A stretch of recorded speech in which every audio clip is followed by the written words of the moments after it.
Hoy vamos a aprovechar para reparar una fuente de laboratorio. Esta es mi fuente de laboratorio Promax, una FAC 304, que era de mi padre y que uso de manera habitual y que últimamente me está dando algunos problemas. Aprovecharemos para repararla, para repasar pues, conceptos de fuentes de alimentación lineales.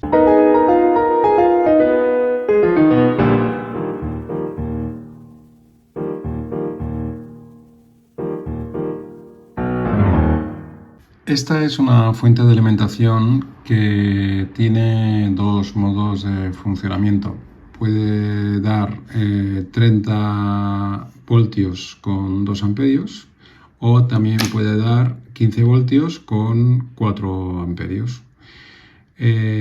Con este potenciómetro de aquí ajustamos el voltaje, con este y con este también el voltaje fino.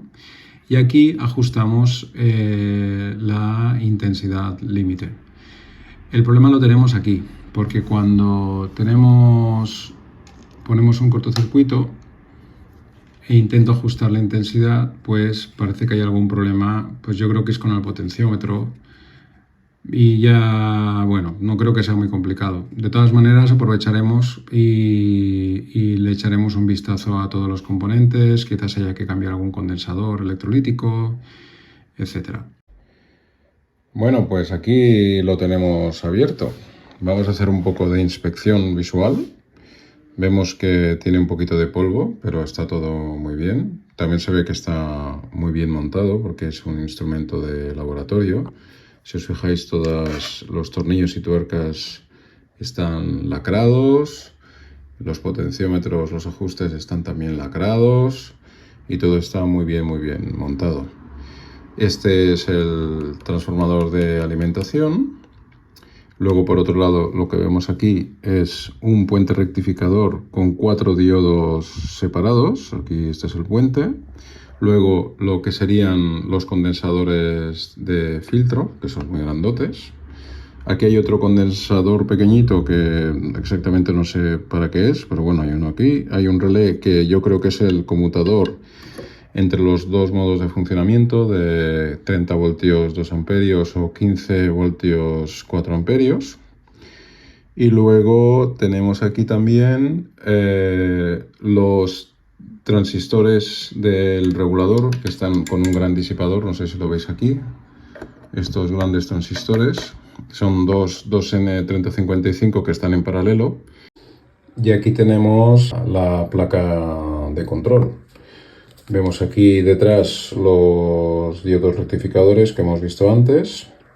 Luego tiene aquí un amplificador operacional que es un 741, que en su época era muy moderno y que en este caso veremos que es importante para conseguir que la regulación de carga sea suficientemente buena.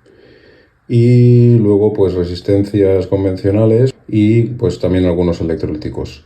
Llama la atención pues esto que vemos aquí. Esto que vemos aquí son resistencias, no son inductores, son resistencias. Lo que pasa es que son de un valor muy pequeñito, que luego también explicaremos. Se utilizan para sensar la corriente que está entregando la fuente de alimentación. Así que bueno, vamos a darle un repaso general a todo, le quitaremos el polvo y lo que haré será comprobar los electrolíticos, eso sí, a ver si hay alguno que esté un poco deteriorado, y revisaremos el potenciómetro este de aquí, que es el que nos daba fallo. Vamos, si veo que lo puedo arreglar de alguna manera, pues bien, y si no, pues lo cambiaremos. Pero bueno, creo que no va a ser una reparación difícil. He verificado todos los condensadores electrolíticos, midiendo su capacidad y su resistencia equivalente serie, y la verdad es que todos están bastante bien. No ha hecho falta cambiar ninguno. Aquí vemos que en todos los casos la ESR está por debajo de 1 ohmio, que para estas capacidades está muy bien.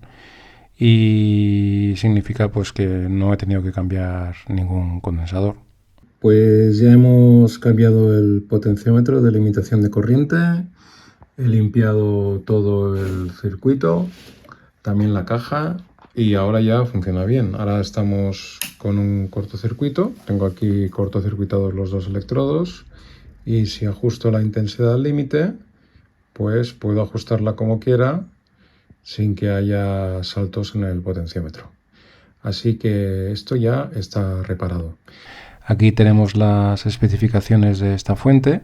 En concreto sería la fila correspondiente a la 304, que vemos que corresponde con los voltajes y corrientes de nuestra fuente. Y entonces la primera figura de mérito que se especifica es la resistencia interna. Esto que pone aquí, de internal resistance, que se mide en miliohmios. En el caso del rango de 0 a 15 voltios se especifican 5 miliohmios de resistencia interna, y en el caso del rango de 0 a 30 voltios se especifica un rango de 17,5 miliohmios. Esto está relacionado con el comportamiento de la regulación de carga, esto que pone aquí de load regulation, que se especifica como 0,1% más menos 5 milivoltios. Esto es la capacidad que tiene la fuente de mantener el voltaje de salida constante para cualquier rango de carga dentro de las especificaciones. Vamos a ver cuál es la relación entre la resistencia interna y la regulación de carga. Por un lado, recordemos cómo funciona un regulador lineal. Esto ya lo veremos en detalle cuando hablemos del esquema. Pero bueno, tenemos por un lado un transformador, un rectificador y un filtro. Y luego tenemos un circuito que tiene un lazo de retroalimentación, que lo que hace es que mide todo el tiempo el voltaje en la salida, de manera que cuando al añadir una carga hay alguna bajada de esta tensión, automáticamente el lazo actúa para compensar esta caída. Cuando hablamos de regulación de carga, pues hablamos de un porcentaje de la caída de tensión en función de la carga que pongamos. Pero esto también lo podemos ver como si la fuente de alimentación tuviera una resistencia interna, que no es que sea una resistencia real, sino que es el efecto de caída de tensión debido a la limitación que tiene el lazo de retroalimentación. Lo podemos ver como una resistencia interna, y si calculamos los valores para lo que nos dan en las especificaciones, por ejemplo, en el caso de 15 voltios, 5 miliohmios y 4 amperios, tenemos una caída de tensión de 0,02 voltios, que esto en porcentaje es 0,1%, que es consistente con la especificación de regulación de carga que dan para esta fuente de alimentación. Luego, por otro lado, tenemos la regulación de línea, que es la capacidad que tiene la fuente de alimentación de mantener la tensión de salida constante para variaciones de la tensión de red. En este caso se especifica 0,2% más menos 5 milivoltios para, y aquí lo dice más abajo, variaciones de la tensión de red de más menos un 10%. Otro de los factores, también figuras de mérito de las fuentes de alimentación, es el rizado y el ruido. Lo que es el ruido a la salida y el rizado se especifica que como máximo será de 500 microvoltios RMS.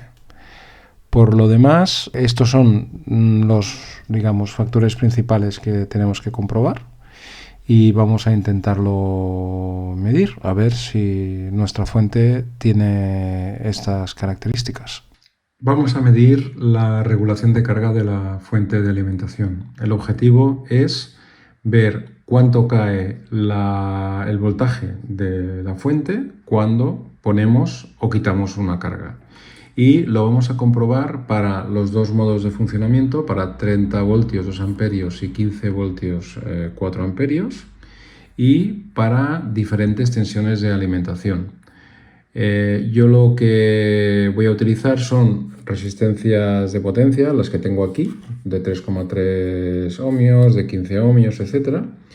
Y lo que he hecho es construirme una tabla donde para las resistencias de las que dispongo, de 15 ohmios, 8,2 ohmios, 4,1 ohmios, en cada uno de los modos, ver cuál es la caída de tensión cuando conecto y desconecto la carga. Estos valores me van bien porque corresponden a tensiones de pues, 8 voltios, 16 y 30 voltios, que me sirve un poco para ver diferentes tensiones de salida. Lo mismo con el modo 15 voltios, 4 amperios. Entonces, por ejemplo, si ahora queremos hacerlo para el modo de 30 voltios 2 amperios, que es lo que tenemos ahora seleccionado, y ver, por ejemplo, cuánto cae cuando tenemos la carga de 15 ohmios, que es la correspondiente más o menos a 30 voltios para que circulen 2 amperios. Bueno, ahora lo he dejado en 30 voltios, está casi clavado, y ahora lo que hacemos es conectar la carga aquí con estas pinzas aquí, la de 15 ohmios, y vemos cuánto cae al cargarla. Lo conectamos y vemos que ha caído a 29,9, tenemos 2 amperios, o sea que es correcto, y lo quitamos rápidamente porque esto se calienta muchísimo. Y anotamos esta caída de tensión en nuestra tabla, 0,1 voltios. Y así vamos a hacer con las diferentes cargas y tensiones.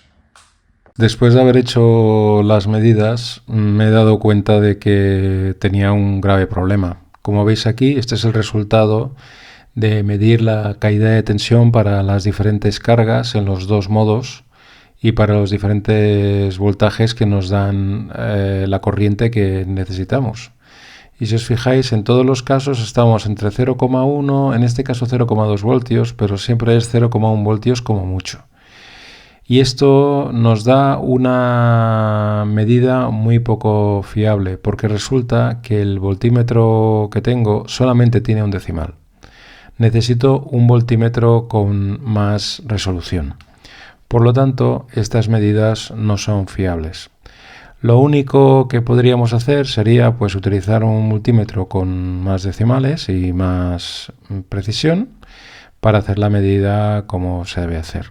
En cualquier caso, en el caso de 30 voltios 2 amperios, vemos que llegamos a 0,3% de regulación de carga, midiendo pues esto que vemos aquí, que sabemos que es por debajo de 0,1 voltios, pero no sabemos cuánto es exactamente. Pero bueno, 0,3% está suficientemente bien y se acerca bastante al 0,1% que especifica el fabricante.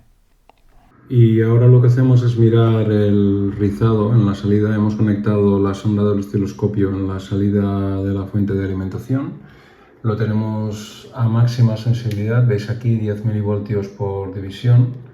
Y aquí se ve este ruido de aquí. Hay que tener cuidado con estas medidas porque estamos viendo no solamente el ruido, el posible ruido de la fuente de alimentación, sino otros posibles ruidos. Entonces aquí hay que ser siempre muy cuidadoso antes de sacar conclusiones. Lo que vemos aquí es que no hay rizado de 50 hercios. Esto no se ve de ninguna manera. Y si aplico cargas, si conecto la carga máxima, veremos que al conectarla da un salto, pero no aumenta el rizado, no se ve rizado como tal. Por otro lado, este ruido de aquí, si apagamos la fuente, la voy a apagar, veis que da el salto porque ya no hay corriente continua, pero sigue habiendo ese ruido, porque ese ruido lo está captando los cables, no es un ruido que venga de la fuente de alimentación. Por lo tanto, realmente las características de la fuente son excelentes desde el punto de vista del ruido añadido y el rizado tanto sin carga como con carga máxima. Bueno, pues ya tenemos nuestra fuente de alimentación arreglada, funciona estupendamente y ya en el siguiente vídeo lo que veremos es cómo funciona. Analizaremos el esquema que estamos viendo aquí, Haremos una introducción al funcionamiento general de las fuentes lineales y cómo se consigue que la regulación de línea y de carga sean tan buenas. Y veremos en concreto este caso de aquí y las características de la misma fuente. Pues eso, nos vemos en el siguiente vídeo. Hasta luego.